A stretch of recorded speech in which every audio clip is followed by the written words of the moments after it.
The day she told me to leave was a quiet Sunday morning.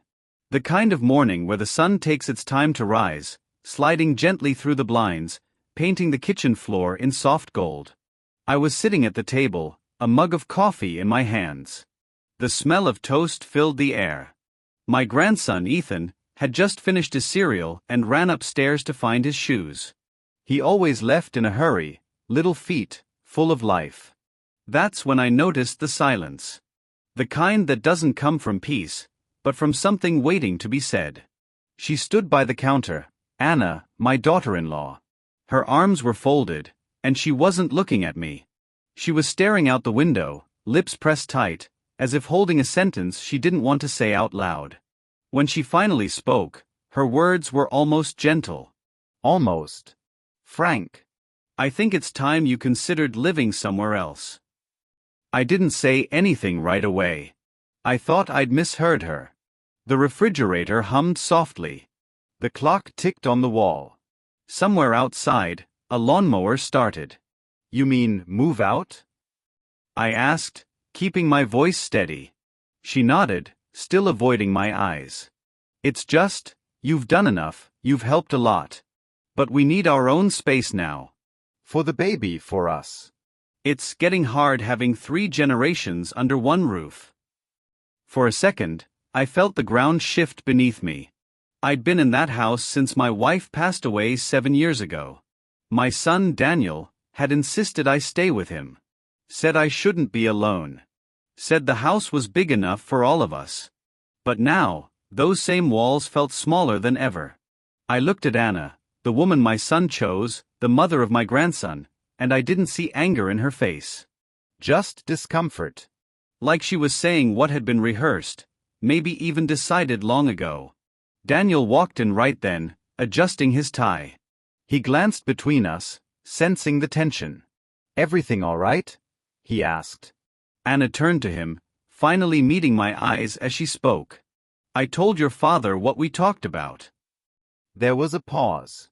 He didn't deny it. Didn't stop her. He just sighed, rubbing the back of his neck, eyes downcast. Dad, he began, you know we love you. But Anna's right. It's getting crowded. You deserve your own place. Somewhere peaceful. Peaceful. That word landed harder than I expected. I set my mug down slowly. My hands were trembling, but not from anger, from the effort of holding it in. I see, I said quietly. And when were you planning to tell me? He didn't answer. She looked away. I stood up. My knees ached a little, as they always did. 68 years old, not as strong as I used to be, but strong enough to walk away with dignity. You're right, I said, surprising even myself. It's time. Anna blinked, confused. Daniel looked up. Dad. No, I interrupted softly. You're right. You both need space. I'll start packing after breakfast. The air in the room grew still. No one spoke. I finished my coffee, rinsed the mug, and placed it gently in the sink. Then I walked to my room, the one at the end of the hall, filled with my late wife's photographs and the smell of her lavender perfume that still lingered in the drawers. Every step down that hallway felt heavier than the last. I didn't feel anger, not yet. Just a hollow quiet, like when you lose something you thought would never leave. I sat on the edge of the bed and stared at the photograph on the nightstand. My wife, smiling beside me on our wedding day. Looks like it's just me again, Mary, I whispered. For a moment, I could almost hear her laugh, soft, forgiving, as if reminding me to stay calm. I took a deep breath. Then I reached for the old leather suitcase under the bed. The one I hadn't touched in years. I brushed the dust off and placed it beside me. Outside, I heard their voices, muffled, anxious. Anna saying something about hoping he understands. Daniel replying, he'll be fine. Dad's strong. They weren't wrong. I was strong. But strength, I'd learned, doesn't always mean fighting back. Sometimes it means walking away with grace. I folded my clothes neatly. My hands moved slowly, deliberately. Every shirt, every memory, packed with care. When I came across my grandson's drawing, a crayon picture of me holding his hand in the garden, I paused. I placed it carefully between two shirts, so it wouldn't crease. It wasn't bitterness that filled me in that moment. It was something quieter, deeper, a kind of acceptance that life has strange ways of teaching humility. By the time the sun began to dip lower, my bag was ready. I wrote a short note on the kitchen counter. "Thank you for letting me stay. Take care of each other. Dad." Then I stepped out onto the porch. The evening air was cool. The streetlights had just begun to flicker on. As I walked down the driveway, I didn't look back. Not because I didn't care, but because sometimes, looking back only makes it harder to keep walking forward. I didn't know where I'd go yet. Maybe a small motel for the night, maybe the cabin by Miller's Lake I used to visit years ago. I only knew one thing for certain. I wasn't going to let bitterness build a home inside me. I would rebuild quietly, one peaceful day at a time. And as I reached the corner of the street, I whispered to myself, words that felt like both a promise and a prayer. Let time speak for me. When I first moved into my son's house, it wasn't supposed to be forever. Just a few months, I told him. Until I find my rhythm again, I said. That was right after Mary passed away. We'd been married 41 years. She was the kind of woman who could make any house feel like home, even if it was just a cabin with peeling paint and old floorboards. When she died, I didn't just lose my wife. I lost my compass. Daniel, my son, had insisted I stay with him. "Dad, it's just me and Anna now," he'd said over the phone. "We've got the extra room. It'll be good for all of us." At that time, they'd only been married 2 years. Young, full of plans, always rushing off to work. They lived in a neat 2-story house in the suburbs of Denver. I remember the first day I walked through the door. Everything smelled new, polished, modern. It felt nothing like the old house Mary and I built, but I tried not to show that.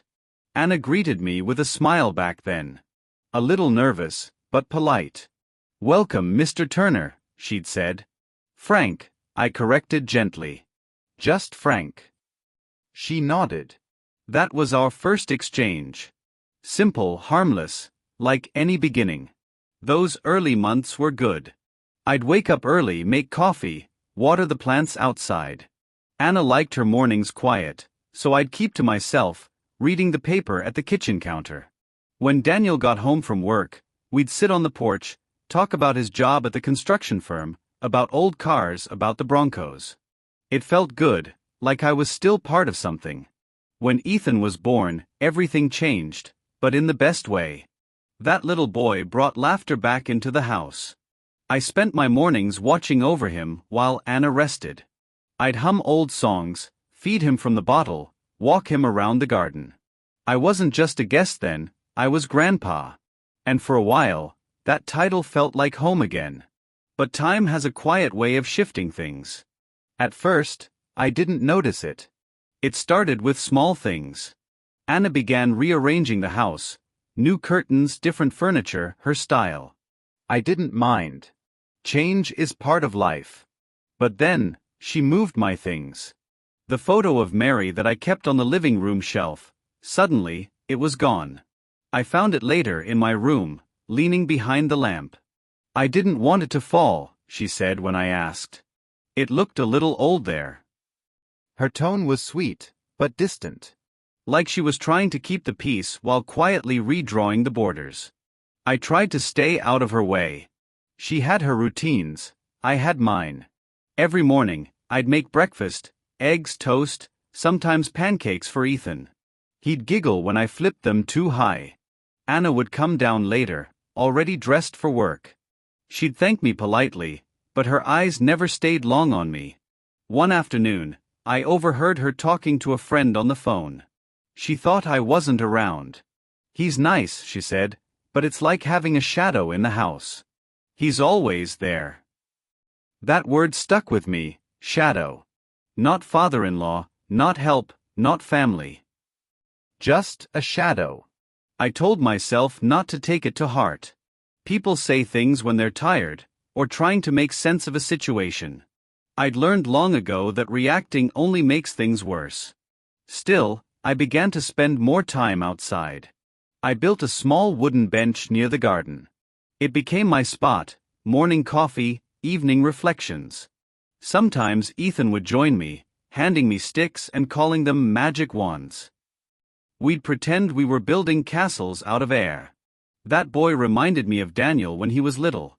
Same bright eyes, same laugh that could turn any bad day good. But Daniel had changed too. Work had worn him down.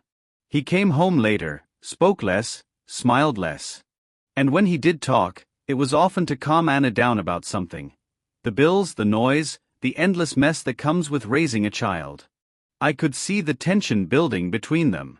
And slowly, I became the quiet buffer in their marriage, the invisible one who kept the house steady. One evening, about 2 years before everything fell apart, Anna came home from work in tears. Daniel was late again. I was in the kitchen, washing dishes, when she sat down at the table and sighed. "Rough day?" I asked gently. She nodded, wiping her eyes. "My boss yelled at me. I'm so tired of all this. Of pretending everything's fine." I dried my hands and poured her a glass of water. "Life has seasons," I said. "This one's just a storm. Storms pass."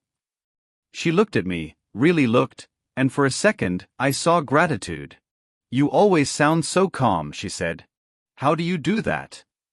"Age," I replied with a small smile. "And silence." That was one of the few warm conversations we ever had. After that, she softened, for a while.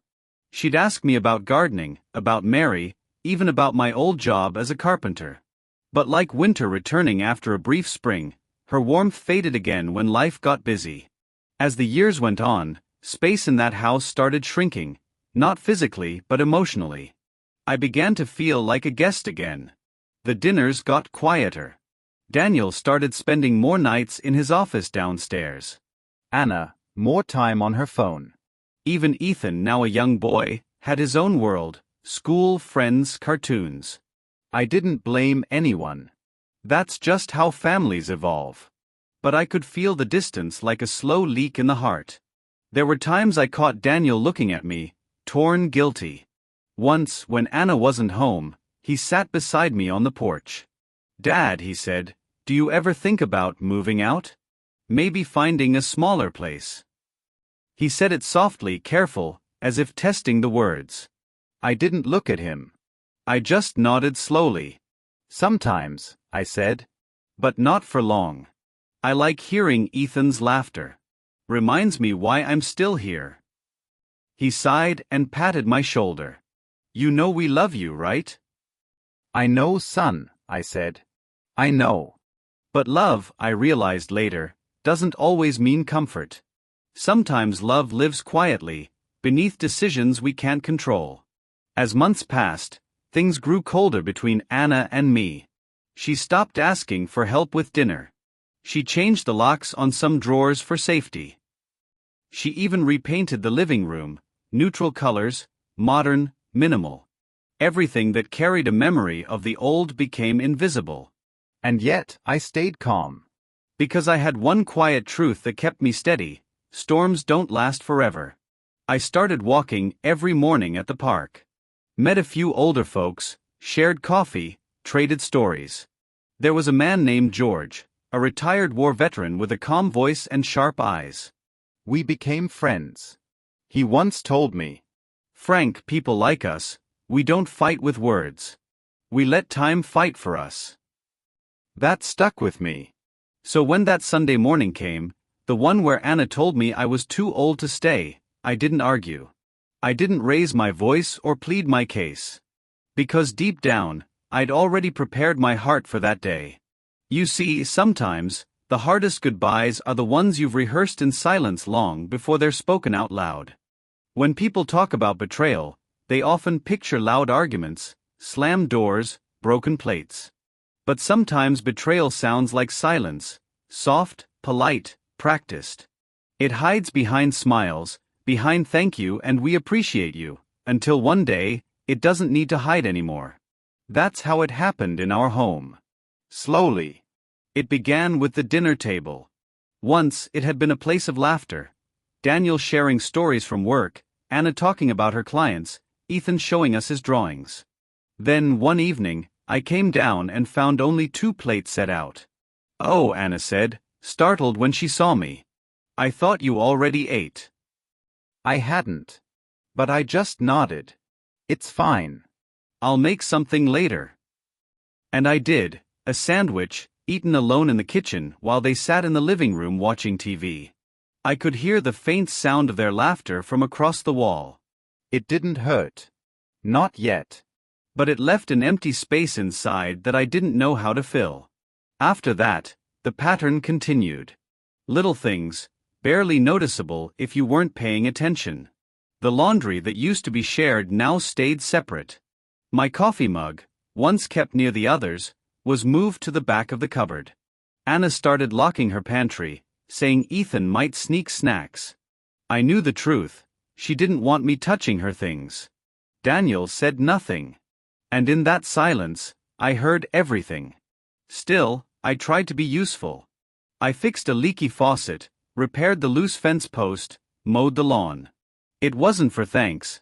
I just wanted to keep the house running. But even that started to bother her. One Saturday, I was repainting the porch railing, something I used to do every spring. The wood was old, starting to splinter. Anna stepped outside, hands on her hips. "Frank, you don't have to do that," she said. "We were thinking of hiring someone." "No need," I replied calmly. "It's good to stay busy." She forced a smile. "It's just, you don't have to. We want it done professionally this time." That word, professionally, hit me harder than she knew. All my life, I'd worked with my hands. I built tables, chairs, cabinets, things that lasted decades. But suddenly, my work wasn't professional enough for my own home. I put the brush down, wiped my hands on a rag, and nodded. "All right," I said softly. "Whatever you prefer." Inside, she probably thought she'd won a small argument. But what she didn't know was that every time I gave in quietly, I wasn't surrendering. I was remembering. Ethan, my grandson, was my one light in those days. He didn't care about manners or ownership or space. He'd run to my room every morning before school, climb onto my lap, and tell me about dinosaurs or baseball or some cartoon he loved. I'd listen, smiling, pretending I wasn't counting those moments like borrowed time. But even that changed. One afternoon, I came home from my walk to find Anna kneeling beside Ethan in the hallway, whispering. When she saw me, she smiled, but Ethan didn't run to hug me like usual. "Hey, champ," I said. "How was school?" He looked at me uncertain, then said quietly, "Mom said you need rest, Grandpa. I shouldn't bother you too much." Anna's smile froze when she realized I'd heard. "I just meant," she began. "It's fine," I interrupted. "He's right. Grandpa needs rest." I went to my room, shut the door, and sat on the bed for a long time. The walls felt closer that day, as if the air itself was pushing me out. It's strange, the way a house can reject you without ever saying a word. One evening, Daniel called me into the living room. He looked nervous, like a man walking into a confession. Anna sat beside him, her hands folded neatly in her lap. "Dad," Daniel began, "we've been thinking, maybe it's time you started looking for a place of your own." "Oh," I said calmly, "so it's official now." Anna spoke before he could. "Please don't take it the wrong way, Frank. It's just, you deserve your own space. We thought maybe a small apartment nearby, or—" "Anna," I said quietly, "it's all right. I understand." I looked at my son. He couldn't meet my eyes. For a man who'd once promised to take care of his parents, he suddenly looked like a stranger trapped between guilt and convenience. I smiled faintly. "You've both made up your minds. That's all I need to know." And that was it. No argument. No shouting. Just a nod and a silence that would echo for weeks. But something inside me shifted that night. It wasn't anger, it was resolve. After dinner, I sat on the porch alone. The air was cool, the stars hidden behind thin clouds. I thought about Mary, about the home we built with our hands. About how she'd smile and say, "Frank, kindness is strength, but silence, that's power."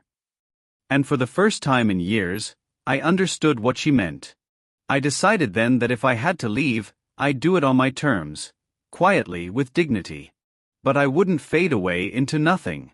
No, I'd rebuild. Not for revenge, but for peace. Still, fate had one more test for me. 2 weeks before I left, there was a family dinner. Daniel's boss was visiting with his wife, and Anna wanted everything perfect. She gave out instructions like a director. Candles here, plates there, music just low enough to sound classy. I offered to grill the steaks, something I'd done hundreds of times before.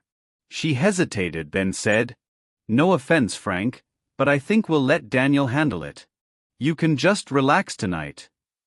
I smiled. Sure thing. So I sat in the corner of the patio while they entertained their guests. I watched Daniel laughing with his boss, watched Anna glide through the evening like it was her stage. For a moment, I almost felt proud. They'd built a life for themselves. That's what every parent wants, right? Then the boss's wife asked, "Is that your father?" Anna smiled politely. "Yes. He stays with us for now." The pause after those 2 words, "for now," cut deeper than she knew. It wasn't what she said. It was how she said it. Like I was a temporary guest in a home I helped build. Later that night, after everyone had gone, Daniel came out to the porch. He sat beside me, quiet for a while. "Dad," he said softly, "I hope you're not upset. Anna just gets stressed about these things." I looked at him, my son, my only child, and felt both love and sadness. "I'm not upset," I said. "But let me ask you something, Daniel, when did we stop being family and start being furniture?"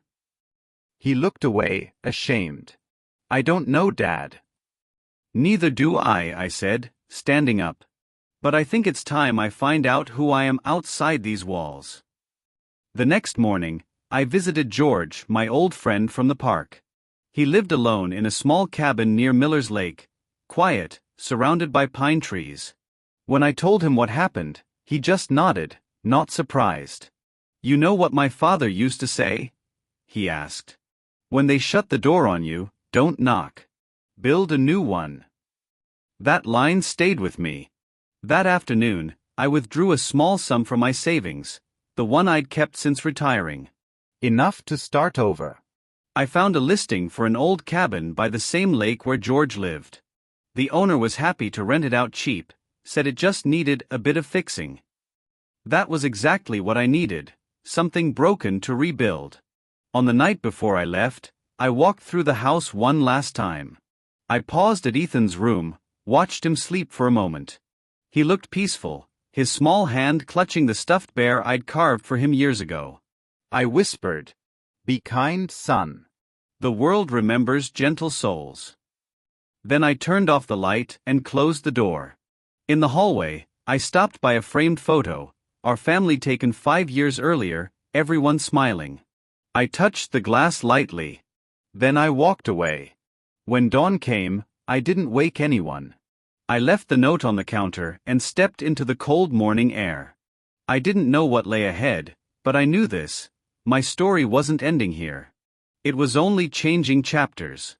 As I drove away from the house, the city skyline faded in the mirror. I felt no hate, only peace.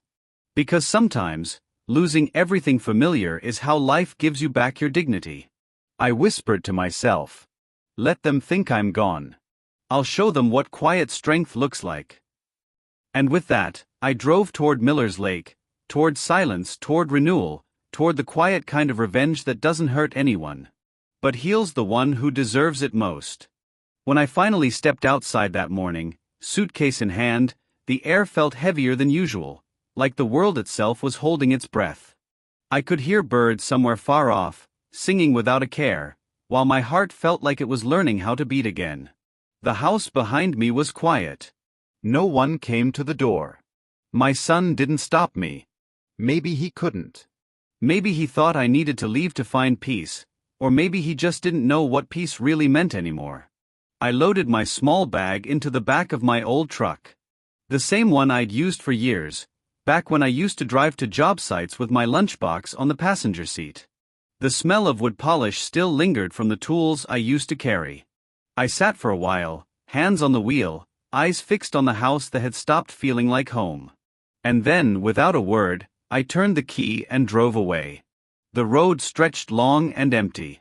The sky was gray, soft rain began to fall, and I could feel the years behind me, the laughter, the effort, the small sacrifices that had gone unnoticed. But beneath all of that, there was peace. I wasn't angry. Just free. It took me about 2 hours to reach the small lakeside town I used to visit with my wife when she was alive. We used to sit by the water and dream of retiring there someday, a quiet place where life moved slower. I rented a tiny cabin on the edge of the lake. It was nothing fancy, 1 bedroom, a small kitchen, and a porch that faced the water. The floorboards creaked with age, and the roof leaked when it rained, but it was mine. I unpacked slowly, setting a few old photos on the table, my wife smiling at a summer barbecue, my son as a child holding a wooden toy I'd carved for him. For the first time in years, the silence felt kind. The next morning, I woke up early, before sunrise, and brewed myself a cup of coffee. The lake shimmered in shades of silver and gold as the first light touched it.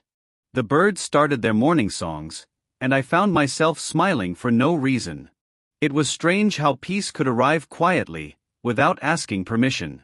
In the days that followed, I walked into the small town nearby. It was the kind of place where people still waved to each other from across the street. I found a small workshop that had been closed for years, a dusty old shed with broken windows and a faded sign that read handcrafted designs. Something about it caught my heart. I asked around and met the owner, an older man named Frank. He told me he hadn't used the place since his arthritis got worse. "If you can put it to use," he said, "you can have it for cheap. It deserves someone who still loves the sound of wood." I did. Always had. So I rented it. Cleaned it. Repaired the door hinges, patched up the roof, and brought in my old tools. The first time I turned on the sander and smelled fresh wood dust again, I felt alive. It was like meeting an old friend who'd been waiting for me all these years. I started making small things, cutting boards, coffee tables, rocking chairs. At first, it was just for myself.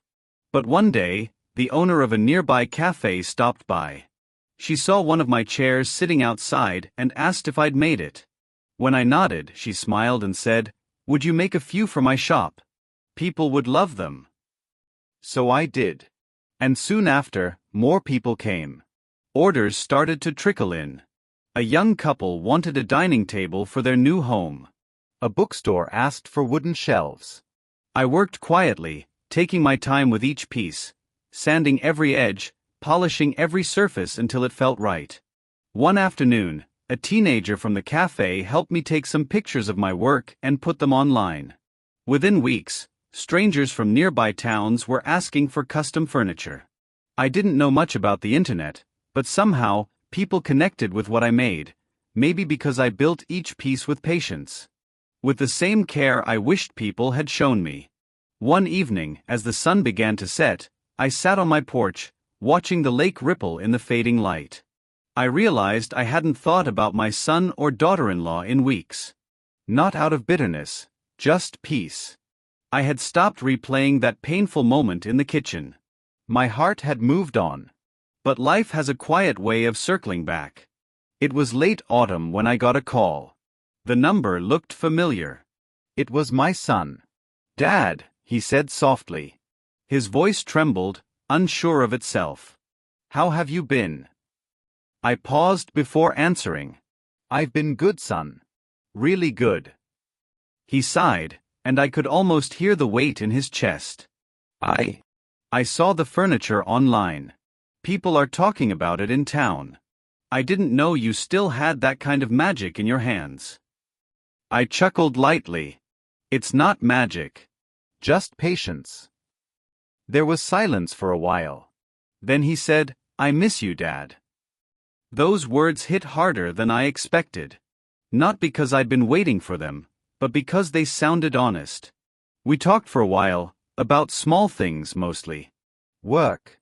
Weather. The shop. He told me things at home had been tense. His wife had become distant, restless. The house that once felt so full now echoed with silence. Maybe space was what you both needed, I said quietly. He hesitated. She told me to call you, he finally said. She wanted to apologize. That surprised me. Apologize. Yes. She said she didn't realize what she was saying that day. She was frustrated. Said she didn't mean for you to leave. I looked out at the lake, the reflection of the moon trembling on the surface. Sometimes, I said slowly, words can't be taken back, but they can be forgiven. A week later, I saw their car pull up to my cabin. My grandson ran out first, calling my name. I hadn't seen him in almost a year. He jumped into my arms like no time had passed at all.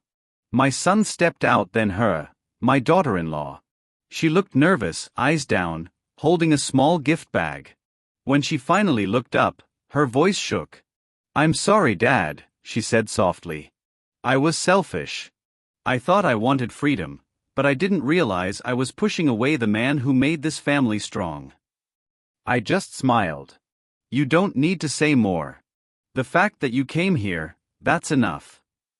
We spent the afternoon together. I made them lunch, simple and hearty, my old stew recipe. My grandson helped me stir, while my son fixed a broken chair leg. My daughter-in-law stood by the window, watching the lake, her eyes wet but peaceful.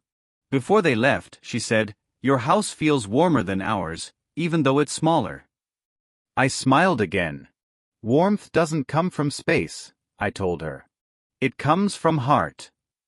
After they drove off, I sat on the porch again, the same place I'd sat that first night after leaving their house. The difference was clear. Back then, I was empty. Now I was full. In that quiet moment, I realized something I wish I'd known years ago. You don't need to fight to win. Sometimes, walking away with dignity is the loudest victory you can claim. My peace had become my revenge. Not through anger, not through pride, but through calm success and quiet forgiveness. The house I'd left behind had turned cold and silent. But the small cabin I built from nothing had become a home filled with life. And that to me was justice. Not the kind that hurts, but the kind that heals. The sound of rain fades. Gentle piano returns.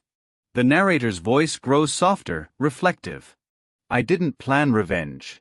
I just learned to build again, not furniture but myself. And maybe that's the best kind of revenge there is. Rebuilding until the people who once doubted you can't help but see the light you carry. After their visit, life seemed to flow a little differently. My days still started the same, coffee at sunrise, the smell of sawdust in my workshop, but my heart felt lighter. Forgiveness has a strange way of freeing not just others, but yourself. For the first time in years, I wasn't carrying the weight of disappointment anymore. I wasn't thinking about what I'd lost, but what I'd built. A few months passed before I saw them again.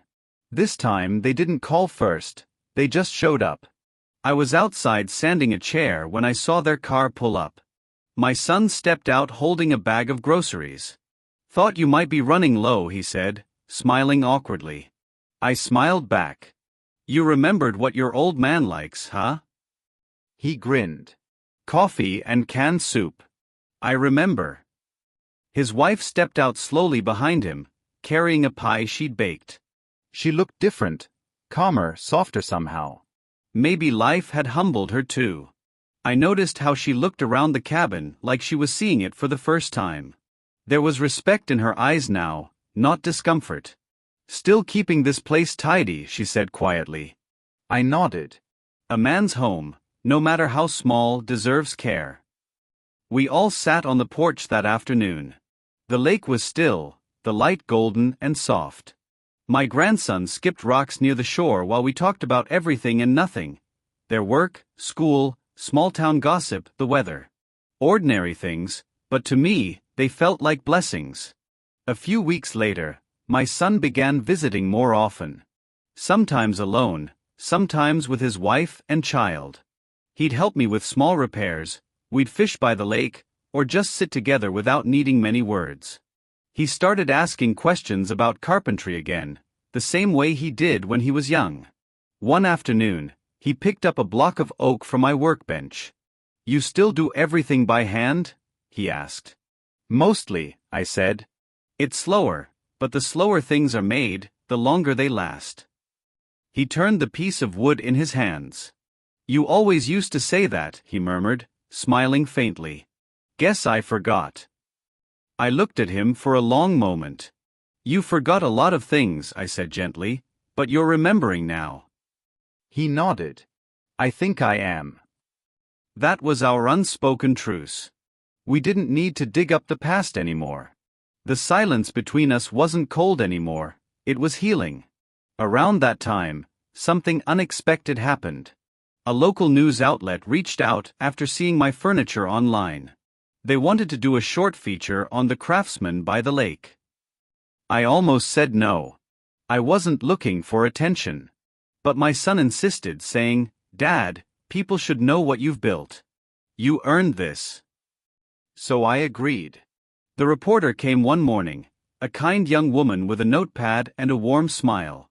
She asked about my work, my inspiration, and my story. I didn't talk about the pain, or the part where I was asked to leave. I just said, sometimes, life gives you a second chance to rebuild what you thought was lost. All you need is patience, and a bit of faith in quiet beginnings. The segment aired a week later. To my surprise, it touched a lot of people. Orders started coming in faster than I could handle. But what meant more to me were the letters, messages from people saying my story gave them hope. A retired man wrote, "You made me believe I still have time to start again." A young woman said, "I watched this with my father, we hadn't spoken in years. Now we talk every day."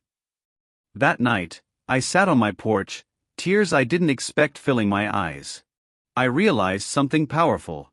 My pain had turned into something that healed others. My silence had spoken louder than anger ever could. Months later, I was invited to display my work at a small local fair. My son helped me set up the booth, and my daughter-in-law handled the decorations. She had a good eye for detail, arranging flowers, setting up the signs, making everything look professional. I noticed how she moved differently now, slower, more respectful, more aware. She laughed easily, talked kindly to customers, and even teased me a little. It was like we had found our rhythm again, one built not on obligation, but on mutual respect. At one point, a woman stopped at our booth and said to her, "You're lucky to have such a talented father-in-law." My daughter-in-law smiled. "Yes," she said softly. "I truly am." That moment was small, but it healed something deep inside me. Not because of her words, but because I could tell she meant them. A few weeks later, they invited me to their home for dinner. It was the first time I'd stepped foot inside since the day I left. I hesitated at the doorway, remembering that morning, her cold words, my quiet exit. But the air felt different now. There were photos on the wall, one of me and my grandson by the lake. Another of my son helping me with a chair in the workshop. They'd made me part of their home again. She came out of the kitchen wearing an apron, smiling nervously. "I made your favorite, roast chicken with thyme." I remembered. I smiled. "You remembered a lot more than that." Dinner was warm, filled with laughter and conversation. My grandson kept asking when he could come stay at my cabin again. I said, "Whenever you want, but only if you promise to help me sand wood." He grinned, nodding eagerly. As I looked across the table, at my son, his wife, my grandson, I realized something. The revenge I'd once thought I wanted was never really revenge. It was peace. The kind that grows slowly, like a tree you planted years ago and forgot about, until one day it shades your entire life. Later that night, After everyone had gone to bed, my son walked me out to my car. The air was cool, the streetlights glowing softly. He turned to me, his voice low and emotional. "Dad, I don't think I ever thanked you properly." "For what?" I asked. "For not fighting back. For walking away instead of breaking us apart." I looked at him for a long moment. "Sometimes," I said quietly, "walking away is the only way to let others find their way back." He nodded slowly, eyes wet. "I get that now." I placed my hand on his shoulder. "That's all I ever wanted, son, for you to understand. I never wanted to win an argument. I just wanted to keep my peace." He hugged me then, really hugged me. It was the first time in years. When he pulled back, he said, "You're the strongest man I know." I smiled softly. "No, son. Just the calmest."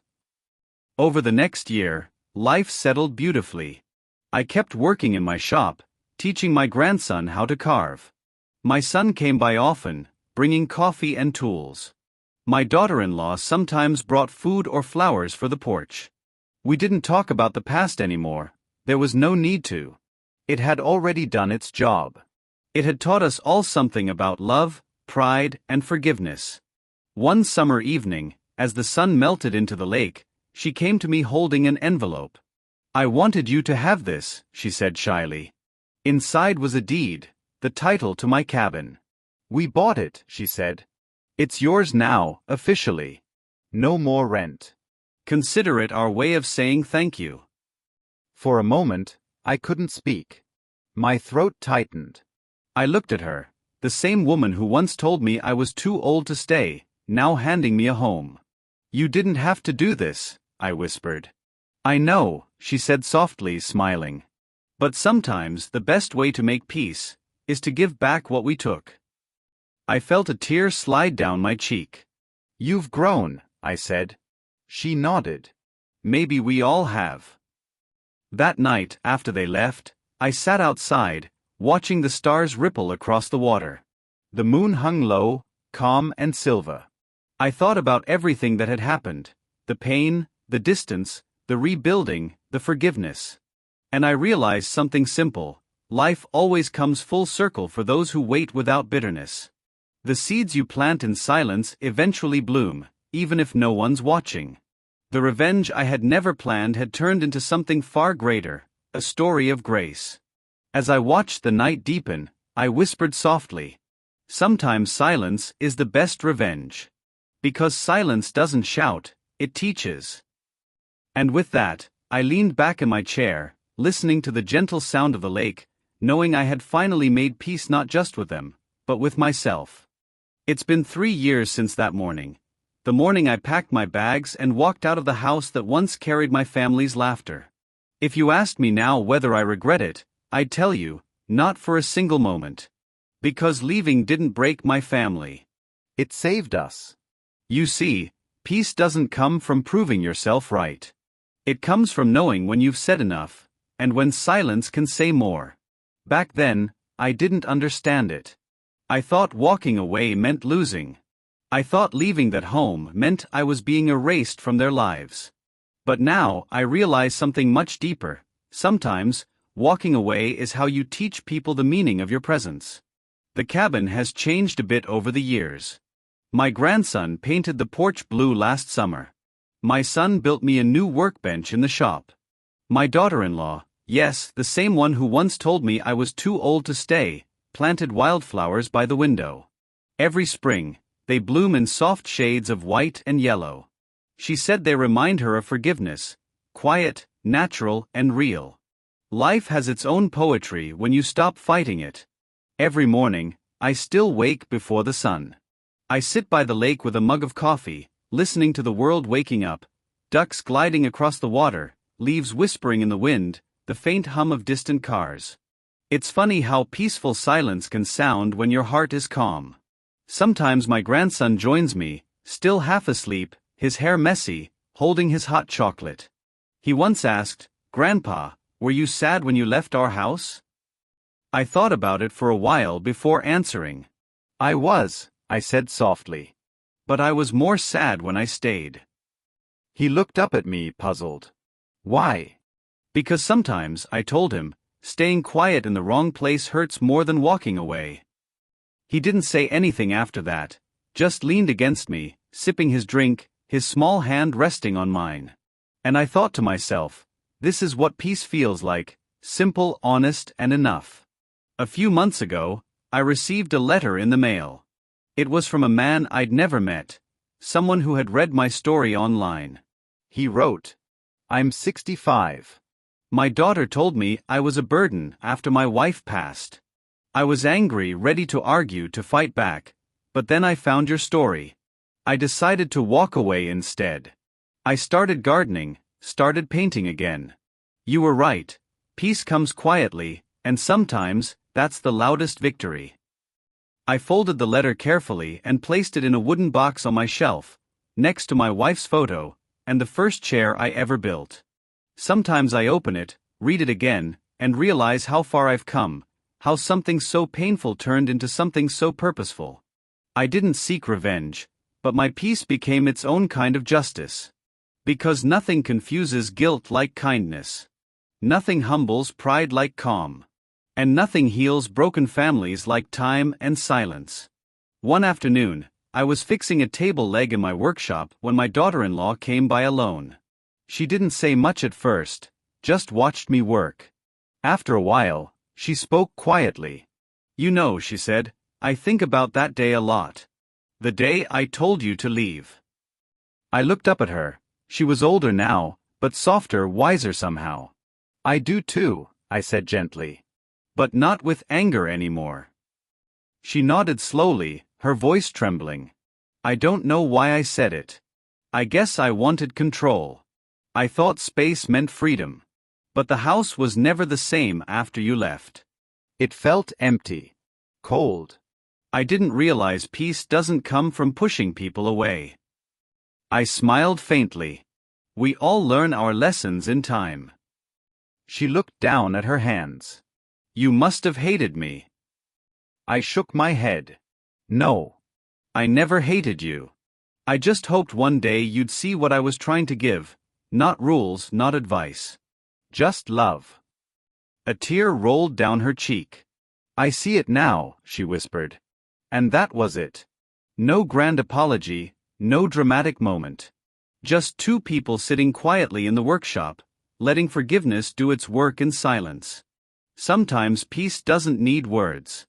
Sometimes, forgiveness is just presence without resentment. That evening, as the sky turned gold and the lake glowed like glass, I sat outside again, thinking about the strange way life balances itself. Years ago, I thought my life was over, that I had nowhere left to go. But that was the beginning of something far greater. I rebuilt my spirit the same way I rebuilt that cabin, piece by piece, board by board. Every small act of patience became a foundation. Every quiet morning became a reminder that not all victories are loud. I realized revenge doesn't always look like payback. Sometimes, it looks like peace. Sometimes, it looks like success that asks for no applause. And sometimes, it looks like sitting by a lake at 70 years old, surrounded by family, knowing you lost nothing by choosing silence, you only gained yourself. There's a saying my wife used to tell me. You can't calm the storm, but you can wait until it passes. That's what I did. I waited. I trusted that life would balance itself, and it did. My son grew wiser. My daughter-in-law grew kinder. And I grew quieter. Not because I had nothing left to say, but because I finally understood when to stop speaking. Now, when people ask me what the secret to peace is, I tell them this. Don't let anger turn you into what hurt you. Sometimes the best revenge is rebuilding so beautifully that those who broke you can only watch, in silence, as you rise. Sound cue, gentle piano, light rain starting again outside the cabin. As the rain began to fall, I stood by the porch, looking out at the water, feeling the air cool against my face. The world was calm, and so was I. I thought about the younger version of myself, the man who once packed his bag in silence and walked away, not knowing where he'd end up. If I could speak to him now, I'd tell him. You did the right thing. You didn't lose your family, you taught them love. You didn't run from pain, you walked toward peace. And I think he'd smile. Because he'd see what I see now, that sometimes, the quietest exits lead to the loudest returns. As the story ends, the camera would fade slowly, from the cabin to the lake, to the reflection of the old man sitting peacefully in his chair, a soft smile on his face, his eyes on the horizon. And his voice would whisper the final words. I didn't take revenge. I chose peace. And somehow, that became the sweetest revenge of all.